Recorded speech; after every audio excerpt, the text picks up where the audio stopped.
बिस्मिल्लाहिर्रहमानिर्रहीम। अस्सलाम वालेकुम। कैसे हैं व्यूअर्स आप? आज हम आपके लिए मूंगफली के दानों को भूनने की रेसिपी लेके आए हैं। इंतहाई कम टाइम में बनने वाली ये बड़ी मज़े की रेसिपी है। मूंगफली जो है ये बच्चों बड़ों सब की मरगूब होती है और सर्दियों के मौसम में तो मूंगफली जो है वो सर्दियों में लिहाफ में घुस के ठंडे ठंडे मौसम में मूंगफली खाने का अपना ही एक लुत्फ़ होता है।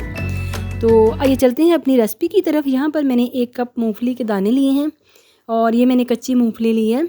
अब मैंने एक बाउल के अंदर 1 छोटा चम्मच नमक का ऐड किया है और उसके अंदर 2 टेबलस्पून पानी ऐड किया है और उसको हम अच्छा सा डिज़ोल्व कर लेंगे।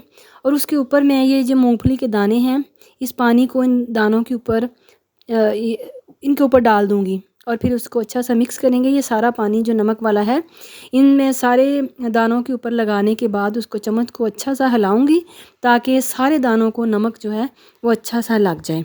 और अब हमने एक कढ़ाई ली है, उसके अंदर मैंने एक पूरा पैकेट नमक का, जो बारीक नमक होता है, पिसा हुआ दानेदार नमक नहीं लेना, बारीक पिसा हुआ नमक लेना है, वो ऐड करेंगे। नमक ऐड करने के बाद हम उसको अच्छा सा गर्म करेंगे। ये तकरीबन 5 से 10 मिनट नमक गर्म होने में लगता है। इसमें जितने भी ये छोटे छोटे से डेले से बने हुए हैं उनको हम तोड़ देंगे क्योंकि ठंड की वजह से ऐसा हो जाता है। तो अब ये नमक जो है हमारा गर्म हो चुका है। अब हम इसके अंदर मूंगफली के दाने ऐड करेंगे और दाने डालने के बाद आपने चम्मच जो है वो मुसलसल हिलाते जाना है क्योंकि हल्का सा भी अगर आप कोताही करते हैं तो ये दाने जल सकते हैं। आंच जो है वो लो मीडियम रखनी है, आंच को तेज़ नहीं करना क्योंकि तेज़ करने से नमक बहुत ज़्यादा गर्म होता है तो एकदम से दाने जल सकते हैं।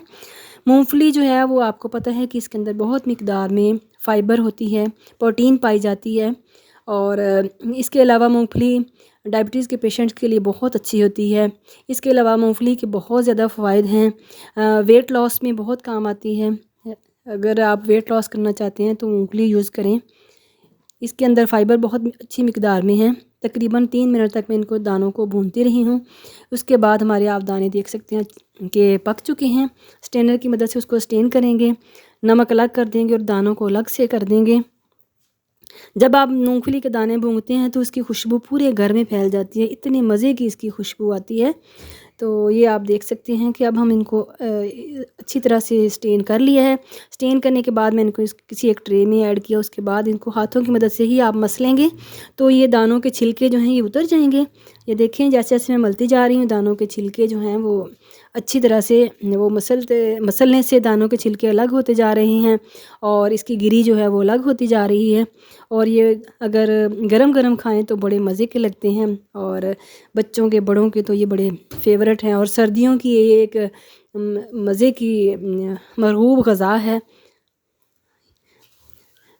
ये देखें इस तरह से इनको अच्छी तरह से कर लिया है और अब हम इसको झटक के तो छिलके अलग कर देंगे, दाने पीछे रह जाएंगे। और ये देखें मैंने इनको अच्छी तरह से झटकने के बाद छिलके आगे आगे हल्के हैं, आगे होते जा रहे हैं, दाने पीछे रह गए हैं। और अब हम इन मूंगफली के दानों को किसी भी कंटेनर में आप सेव कर सकते हैं। एयर टाइट आपने जो भी लेना है, अगर डिब्बा है, कंटेनर है, जो भी बर्तन है आपका, एयर टाइट बर्तन में आप इसको 1 माह तक सेव कर सकते हैं। अगर आप ज़रा सा भी जिसमें हवा वाला बर्तन हो तो ये फिर इनके अंदर नमी आ जाएगी और ये जो है मज़े के नहीं रहेंगे। एयर टाइट कंटेनर में सेव करें और हमारी मज़े मज़े की रेसिपीज़ वॉच करने के लिए हमारे चैनल को सब्सक्राइब करें, लाइक करें, शेयर करें। मिलते हैं नेक्स्ट न्यू वीडियो के साथ। अल्लाह हाफिज़।